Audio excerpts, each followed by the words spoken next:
যখন আমার জানা থাকবে তখন কিন্তু এটার মধ্যে আমার কদর আসবে।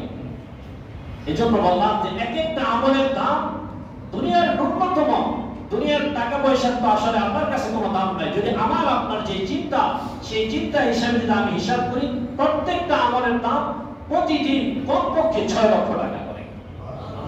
এবং 10 থেকে 11টা 12টা আমলের কথা ইনশাআল্লাহ আমি বলবো। সেই হিসাব করে প্রায় আজকের এই আমলগুলো, আজকের এই বয়ানটার দাম একদিনে প্রতিদিন আপনার কাছে 50 থেকে 60 লক্ষ টাকা। বলেন সুবহানাল্লাহ। এটা আমি সাধারণ হিসাব বললাম। এজন্য একটু সকলের কাছে আপনার অনুরোধ, আপনার কথাগুলো মন দিয়ে শুনবেন। নামায় হজের সওয়াব আসে, যে আমলগুলো করলে আমল নামায় উমরার সওয়াব আসে, এই সেই কথাগুলো আমি সংক্ষেপে। 1 নম্বর হজের জন্য আন্তরিকভাবে নিয়ত করা। 2 নম্বর ফরজ নামাজের জন্য ঘর থেকে পবিত্র হয়ে ওযু করে বের হওয়া। 3 নম্বর ইলমে দ্বীন শিখার জন্য, ভালো কিছু শিখার জন্য মসজিদের দিকে যাওয়া।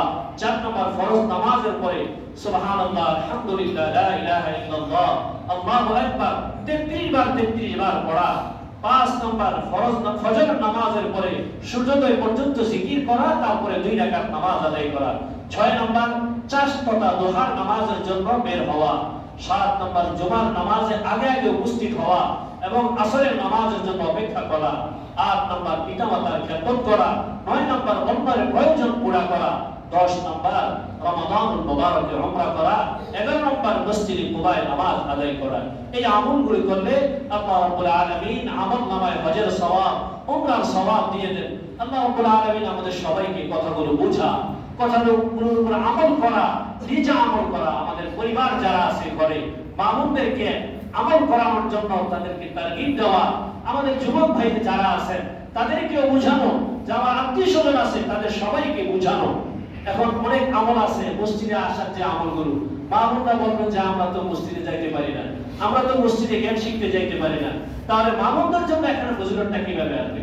ওই আপনি আপনার সন্তানকে, আপনার স্বামীকে, আপনার ভাইকে, আপনার পরিবারের পুরুষ যারা আছে তাদেরকে আপনি মসজিদে পাঠায় দেয়, নামাজে যাও, এই কোরআন শিখতে যাও, তুমি আগে আগে মসজিদে চলে যাও, আগে আগে জুমায় চলে যাও।